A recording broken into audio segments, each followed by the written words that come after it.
정절이 목숨보다 무거웠던 시대. 남편을 잃은 과부는 살아있어도 이미 죽은 몸이라 불리던 세상. 그런데 말입니다. 한 마을에 과부 셋이 같은 시기에 똑같이 배가 불러왔습니다. 산에 하나 드나들지 않던 외딴집, 산 너머에서도 숨죽이던 여인들. 그들에게 도대체 무슨 일이 있었던 걸까요? 사람들은 말했습니다. 요사스럽다. 부정하다. 산채로 묻어야 한다. 하지만 이 기이한 임신은 죄가 아니라 기적의 시작이었습니다. 지금부터 그 충격적인 밤의 진실을 들려드리겠습니다. 달빛 야담을 찾아주셔서 감사합니다. 구독과 좋아요 한 번만 부탁드려요. 그럼 오늘의 이야기 시작하겠습니다. 달빛 야담. 금기를 깨뜨린 세 여인의 배부름. 마을 어귀 정자나무 아래 촌장의 떨리는 손이 지팡이를 내리쳤습니다. 나무 껍질이 벗겨져 나가는 둔탁한 소리가 정막을 깨트리자 모여든 마을 사람들의 숨소리조차 멎었습니다. 정자나무 그늘 아래 평상에 앉은 원로들의 얼굴은 흑빛으로 변해 있었고 젊은 장정들은 주먹을 불끈 쥐고 분노를 사기고 있었습니다. 촌장의 목소리는 천둥처럼 온 마을을 울렸습니다. 과부 셋이 동시에 배가 불러오다니 이것이 어찌 사람의 일이겠는가. 천지신명께 죄를 짓고 조상님 얼굴에 먹칠을 한 것이로다. 마을 전체가 발칵 뒤집혔습니다. 아낙네들은 치맛자락을 휘날리며 뒷산 외딴 집을 향해 손가락질을 했고 아이들조차 돌멩이를 집어들었습니다. 정조를 목숨보다 귀하게 여기던 시절, 열려문이 마을의 자랑이던 시절에 남편 잃은 여인 셋이 똑같이 복판이 솟아올랐으니 이보다 더한 환장할 노릇이 어디 있겠습니까? 사흘장 치른 시신을 보내고도 3년상을 채우지 못한 젊은 과부들이었습니다. 아직 25도 채 되지 않은 나이에 하얀 치마 저고리로 갈아입고 머리를 올려 쪽을 찌던 그날의 통곡 소리가 어제 일처럼 생생했습니다. 박 씨는 유학자 집안의 며느리였습니다. 글을 읽을 줄 아는 똑똑한 여인이었으나 그것이 무슨 소용이었습니까? 남편이 홍역으로 세상을 떠난 뒤 시아버지는 며느리를 보는 것조차 고통스러워했습니다. 때를 잊지 못한 죄인이라는 차가운 시선이 등을 찔렀습니다. 이 씨는 무인 집안의 과부였습니다. 남편이 변방 전투에서 화살을 맞고 돌아오지 못했습니다. 시어머니는 며느리에게 죽은 남편의 갑옷을 안겨주며 이것이라도 끌어안고 살라며 울었습니다. 최 씨는 셋 중 가장 어렸습니다. 혼례를 치른 지 한 달도 안 돼요. 남편이 급병으로 숨을 거두었습니다. 시집살이도 제대로 못해보고 벌써 흰옷을 입게 되었으니 그 서러움이 오죽했겠습니까? 세 여인은 각자의 시댁에서 쫓겨나다시피 뒷산 외딴 집으로 모여들었습니다. 같은 처지의 여인들끼리 의지하며 살아가는 것 외에 다른 선택지가 없었습니다. 낮에는 삭바느질로 입에 풀칠을 하고 밤에는 서로의 눈물을 닦아주며 세월을 견뎌냈습니다. 그런데 말이죠. 석 달 전부터 세 여인의 몸에 이상한 변화가 생기기 시작했습니다. 아침마다 속이 메스꺼리고 입맛이 없어지더니 어느새 배가 조금씩 불러오기 시작한 것입니다. 처음에는 체한 줄 알았습니다. 하지만 셋이 똑같이 그렇다는 것이 이상했습니다. 마을 사람들의 눈을 피해 살던 그녀들이었지만 장터에 나갔을 때 한 할머니가 알아차렸습니다. 저것들 배가 혹시나 했더니 과연 그러하구나. 소문은 산불처럼 번졌습니다.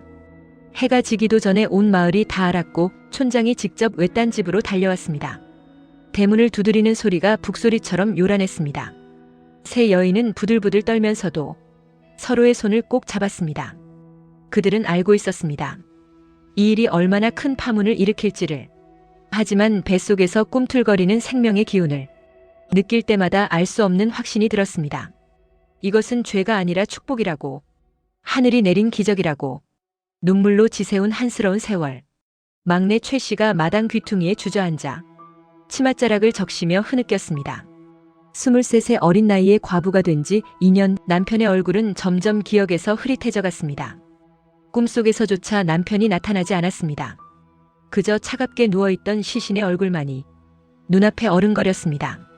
큰형님 박 씨는 창호지 문틈으로 비치는 달빛을 바라보며 마른 눈물을 흘렸습니다. 31살 아직 젊다고 할 수 있는 나이였지만 이미 인생은 끝나버린 것 같았습니다. 사실 세 여인은 죽은 남편을 대신해 집안의 대를 잊지 못했다는 자책감에 하루도 편히 잠든 적이 없었습니다. 밤마다 악몽을 꾸었습니다. 시아버지가 노여운 눈초리로 노려보는 꿈, 시어머니가 쓸모없는 며느리라고 욕하는 꿈, 조상들이 제사상을 뒤엎는 꿈을 꾸었습니다. 새벽이면 식은땀을 흘리며 깨어나 가슴을 쓸어내렸습니다. 세상에서 가장 큰 죄는 불효라 했는데 그녀들은 남편의 대를 끊었으니 죄인 중에 죄인이었습니다. 이 씨는 창밖으로 이웃집 담장에 핀 능소화를 바라보았습니다. 주황빛 꽃잎이 바람에 흔들릴 때마다 가슴이 미어졌습니다. 저 꽃처럼 화려하게 피어보지도 못하고 시들어가는 자신의 인생이 한탄스러웠습니다. 담장 너머로 들려오는 아이들의 제잘거림은 더욱 고통스러웠습니다. 골목길을 뛰어다니는 아이들의 웃음소리, 엄마를 부르는 맑은 목소리, 그 모든 것이 칼처럼 가슴을 찔렀습니다. 자신은 평생 엄마라는 말을 들어볼 수 없을 것 같았습니다. 명절이 다가올 때마다 새 여인은 더욱 비참해졌습니다. 다른 집들은 손자 손녀들이 모여 떠들썩한데 그녀들은 제사를 모실 후손이 없었습니다. 시댁 사람들은 명절이면 냉랭한 눈빛으로 그녀들을 대했습니다. 조상님 뵐 낯이 없다는 말을 직접 듣기도 했습니다. 결국 새 여인은 시댁에서 쫓겨나다시피 이 외딴 집으로 함께 모여들게 되었습니다. 같은 아픔을 가진 여인들끼리 모여 살면 조금이나마 위로가 될까 싶었습니다. 밤마다 새 여인은 정갈하게 정한수를 떠놓고 북두칠성을 향해 절을 올렸습니다. 이마가 땅에 닿을 때마다 간절함이 묻어났습니다. 눈물이 마루를 적시고 떨리는 목소리로 기도를 올렸습니다. 하늘이시여, 저희에게 남편 닮은 아들 하나만 점지해 주소서. 그것만 이루어진다면 당장 죽어도 여한이 없겠습니다. 100일을 기도하고 1000일을 기도했습니다. 무릎이 까지고 손바닥에 굳은 살이 박여도 기도를 멈추지 않았습니다. 그렇게 억장이 무너지는 세월을 견디던 그녀들에게 어느 날 기묘한 인연이 찾아오게 됩니다. 우리가 전생에 무슨 큰 죄를 지었기에 이리 벌을 받는 것일까요? 이 씨의 목소리는 바람결에 흩어졌습니다. 박 씨가 그녀의 손을 꼭 잡았습니다. 이 또한 팔자련이 여기려 했지만 가슴속 불덩이는 꺼지지가 않는구려. 안개 속에서 나타난 노승. 소슬바람이 불던 어느 해질녘이었습니다. 서쪽 하늘이 핏빛으로 물들고 산그림자가 길게 드리워질 무렵 대문 밖에서 나지막한 목소리가 들려왔습니다. 목탁 소리처럼 차분하면서도 묘한 울림이 있는 목소리였습니다. 적막한 산중에 한이 서린 기운이 너무도 깊어 발길을 멈추었소이다. 새 여인은 깜짝 놀라 서로를 바라보았습니다. 이 외딴 집을 찾아오는 사람은 없었습니다. 박 씨가 조심스럽게 대문 쪽으로 다가갔습니다. 문틈으로 내다보니 누더기 가사를 걸친 노승이 지팡이의 의지에 서 있었습니다. 옷은 남루했지만 그 눈빛만큼은 새벽별처럼 형형하여 보는 이에 너클 빼놓을 정도였습니다. 백발이 어깨까지 내려왔고 수염은 가슴까지 길게 자라 있었습니다. 나이를 가늠할 수 없었습니다. 100년을 산 것 같기도 하고 1000년을 산 것 같기도 했습니다. 새 여인은 홀린 듯 대문을 열었습니다. 노승이 들어서자 주 변의 공기가 달라지는 것 같았습니다. 음침했던 집안이 갑자기 환해지는 느낌이었습니다. 노승은 천천히 집안을 한 바퀴 둘러보았습니다. 안방, 사랑방, 부엌, 뒤란까지 빠짐없이 살폈습니다. 그러고는 혀를 끌끌 차며 고개를 저었습니다. 이 집터의 서린 음기가 너무도 강하구나. 죽은 이들의 한이 쌓이고 쌓여 양기가 설 자리가 없도다. 하나 그대들의 정성이 하늘에 닿아 마침내 기회가 왔으니 노승은 등에 메고 있던 보따리를 풀었습니다. 그 안에서 작은 항아리가 나왔습니다. 항아리를 열자 그윽한 향기가 퍼졌습니다. 연꽃 향기도 같고 소나무 향기도 같았습니다. 새 여인은 그 향기만 맡아도 정신이 맑아지는 것을 느꼈습니다. 노승은 정성스럽게 찻잔 3개를 꺼내 차를 따랐습니다. 차의 색깔은 맑은 녹색이었는데 잔 속에서 은은한 빛이 났습니다. 이것을 마시고 뒷산 소나무 아래로 가시오. 가장 오래된 소나무 1000년은 묵었을 그 나무 아래에서 죽은 남편을 그리며 간절히 기도를 올리시오. 단 명심하시오. 감당해야 할 몫도 그대들의 것이오. 새 여인은 떨리는 손으로 찻잔을 받아들었습니다. 차를 한 모금 마시자 온몸에 따뜻한 기운이 퍼졌습니다. 오랫동안 얼어붙어 있던 가슴이 녹는 것 같았습니다. 박 씨가 노승 앞에 무릎을 꿇었습니다. 무엇이든 하겠습니다. 그저 대를 잇게만 해주신다면 목숨인들 아깝겠습니까? 노승은 말없이 고개만 끄덕였습니다. 그리고는 지팡이를 짚고 천천히 대문을 나섰습니다. 새 여인이 배웅하려 뒤따라 나갔지만 노승은 이미 안개 속으로 사라진 뒤였습니다.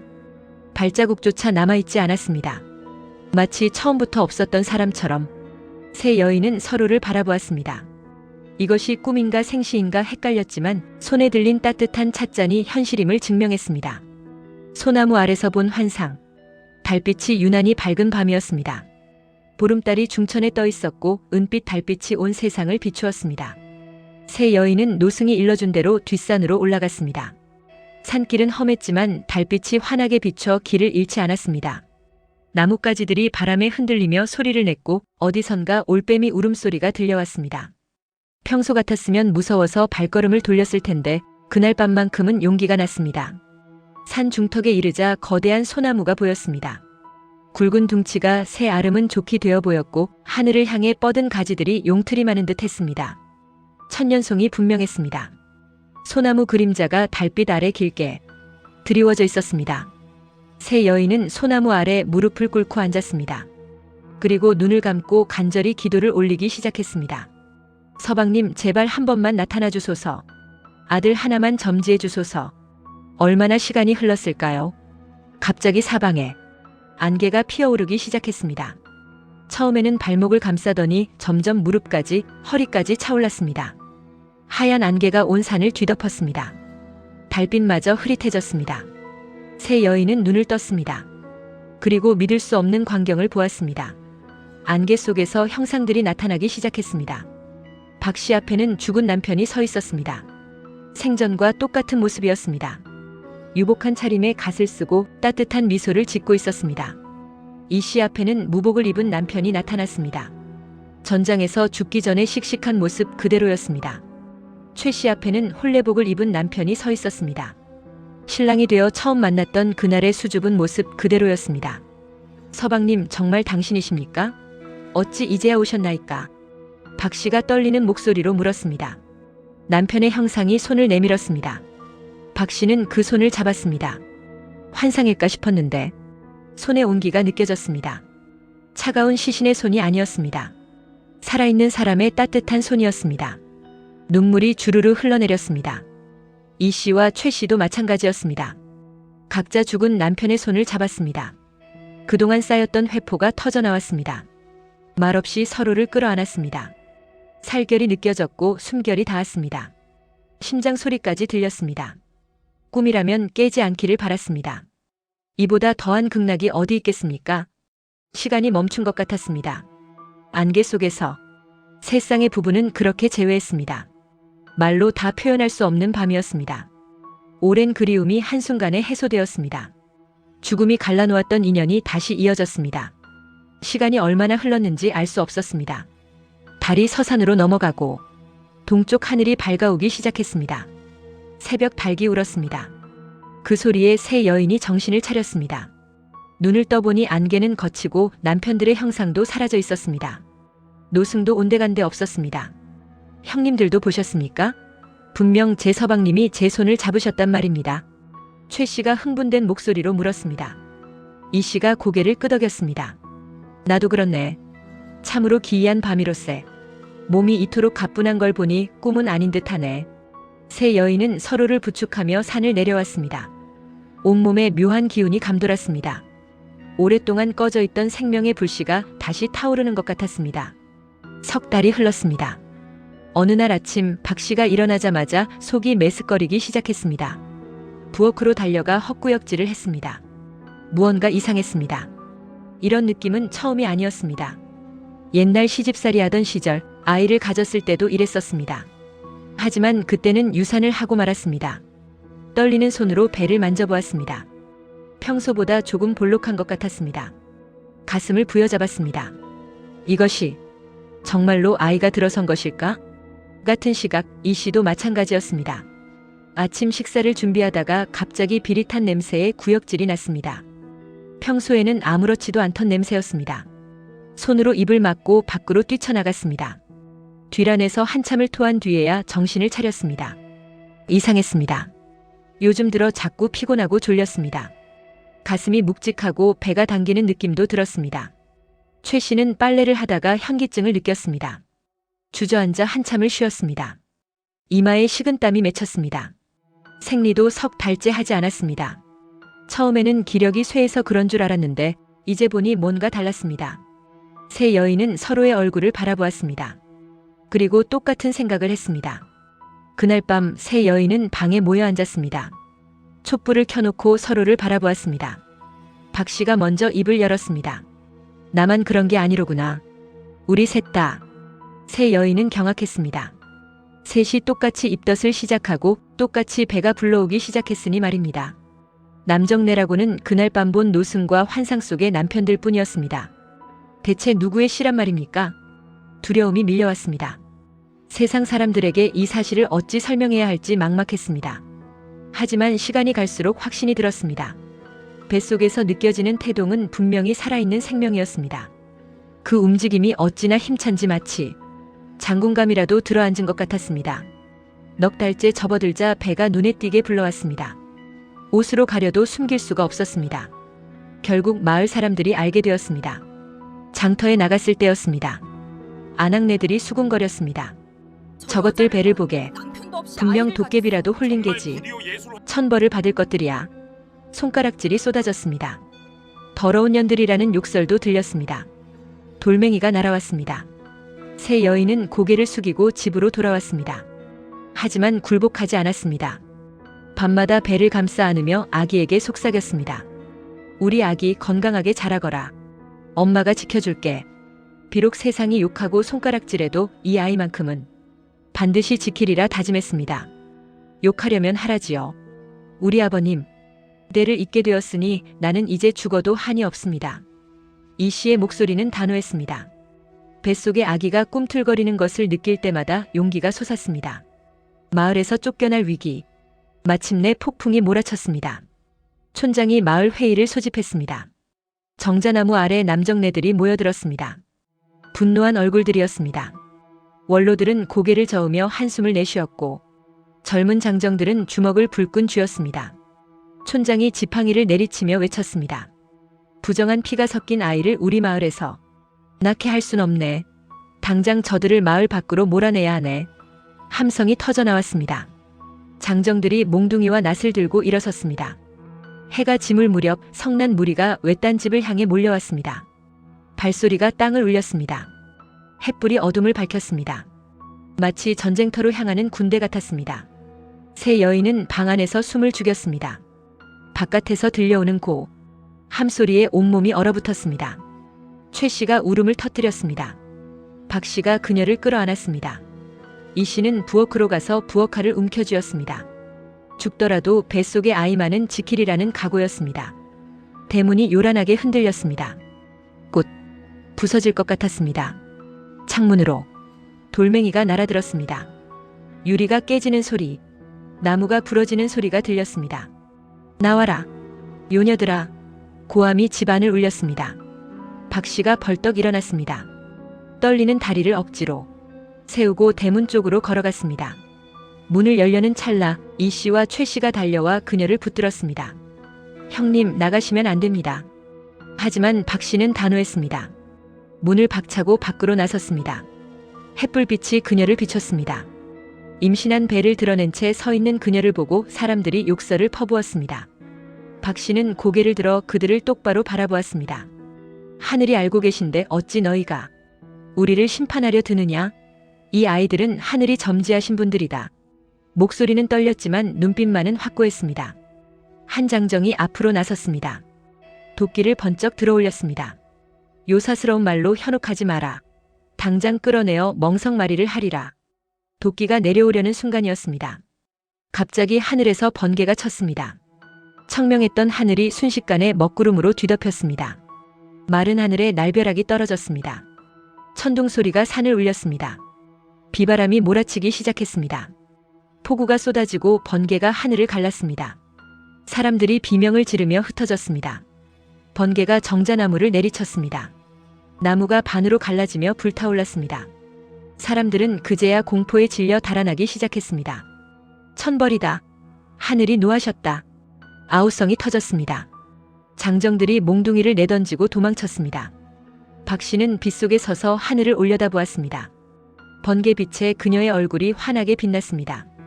눈물인지 빗물인지 모를 것이 뺨을 타고 흘러내렸습니다. 이 씨와 최 씨가 달려와 그녀를 부축했습니다. 세 여인은 서로를 끌어안고 울었습니다. 하늘이 그들을 지켜주었습니다. 산통 끝에 터진 3번의 울음소리. 10달이 다 되어갔습니다. 배는 가을 호박처럼 불러왔고 걸음조차 힘들어졌습니다. 세 여인은 서로를 부축하며 출산을 준비했습니다. 산파를 부를 수 없었습니다. 마을 사람들이 모두 등을 돌렸으니까요. 오직 서로만이 의지할 수 있었습니다. 어느 날 밤 비바람이 몰아쳤습니다. 마치 그날 밤처럼 천둥이 쳤고 번개가 내리쳤습니다. 자정이 지날 무렵 박 씨가 갑자기 배를 움켜쥐었습니다. 아이고 배야. 아기가 나오려나 봅니다. 그 말이 떨어지기 무섭게 이 씨와 최 씨도 산통을 느꼈습니다. 세 여인이 동시에 진통을 시작한 것입니다. 서로 방으로 기어들어갔습니다. 이불을 깔고 누웠습니다. 산통이 밀려올 때마다 비명이 터져 나왔습니다. 온몸이 땀으로 흠뻑 젖었습니다. 밖에서는 마을 사람들이 다시 몰려왔습니다. 폭풍우 속에서도 횃불을 들고 왔습니다. 문을 부수려 했습니다. 하지만 안에서는 더 큰 전쟁이 벌어지고 있었습니다. 생사를 넘나드는 산고가 이어졌습니다. 피가 흘렀습니다. 비명과 신음이 뒤섞였습니다. 박 씨가 가장 먼저 아이를 낳았습니다. 몸을 찢는 듯한 고통 끝에 아기가 세상으로 나왔습니다. 그 순간 거짓말처럼 폭풍우가 잦아들었습니다. 천둥이 멎고 번개가 멈췄습니다. 구름 사이로 달빛이 비쳤습니다. 방 안에서 황금빛 광채가 뿜어져 나왔습니다. 마을 사람들이 그 빛을 보고 놀라 발걸음을 멈췄습니다. 이어서 이 씨가 아이를 낳았습니다. 다시 황금빛 광채가 터져 나왔습니다. 마지막으로 최 씨도 아기를 받아냈습니다. 세 번째 광채가 하늘을 향해 솟아올랐습니다. 새 아기의 울음소리가 천지를 진동했습니다. 그 소리가 어찌나 우렁찬지 산이 울리고 골짜기가 메아리 쳤습니다. 문을 부수려던 장정들이 그 광채와 울음소리에 눌려 무릎을 꿇었습니다. 도끼를 들고 있던 손이 스르르 풀렸습니다. 온몸에 소름이 돋았습니다. 이것은 인간의 일이 아니었습니다. 하늘의 일이었습니다. 형님 보십시오. 아들입니다. 우리 서방님을 쏙 빼닮은 아들이에요. 최 씨가 기쁨의 눈물을 흘리며 소리쳤습니다. 박 씨도 아기를 품에 안았습니다. 오냐 고생했다. 우리 이제야 사람 구실을 하게 되었구나. 세 여인은 아기를 안고 서로를 바라보았습니다. 그동안의 고통이 모두 사라졌습니다. 세상의 모든 욕설과 손가락질이 아무것도 아니었습니다. 품 안의 아기가 전부였습니다. 기적으로 증명된 세 장군. 아이들이 태어난 지 불과 사흘이 지났습니다. 보통 아기들은 눈도 제대로 뜨지 못하는 시기입니다. 하지만 새 아기는 달랐습니다. 첫날부터 눈을 또렷하게 뜨고 주위를 살폈습니다. 둘째 날에는 목을 가누었습니다. 셋째 날 믿을 수 없는 일이 벌어졌습니다. 새 아기가 스스로 일어선 것입니다. 박 씨가 아기를 재우려고 누이는데 아기가 벌떡 일어났습니다. 비틀거리지도 않았습니다. 단단한 두 다리로 서서 엄마를 바라보았습니다. 눈빛에서 안광이 서렸습니다. 마치 장군의 눈빛 같았습니다. 이 씨와 최 씨의 아기도 마찬가지였습니다.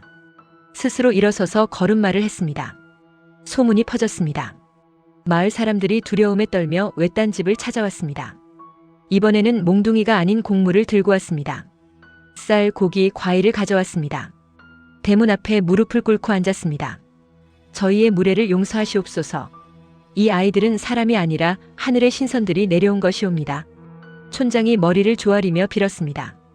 원로들도 엎드렸습니다. 저 여인들을 욕하고 돌을 던졌던 이들이 이제는 땅에 이마를 대고 있었습니다.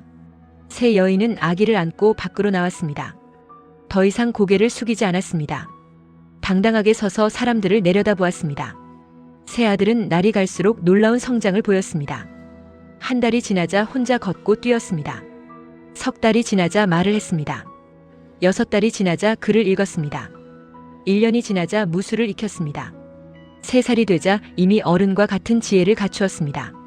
박 씨의 아들은 박문홍이라 불렸습니다. 글과 병법에 뛰어났습니다. 이 씨의 아들은 이무열이라 했습니다. 무예가 출중했습니다. 최 씨의 아들은 최지성이라 했습니다. 지혜가 남달랐습니다. 세 아이는 형제처럼 자랐습니다. 함께 공부하고 함께 수련했습니다. 시간이 흘러 세 아들이 장성했습니다. 20살이 되던 해 나라에 큰 난리가 일어났습니다. 북방에 오랑캐가 쳐들어왔습니다. 임금님이 장수를 구했습니다. 새 아들이 나섰습니다.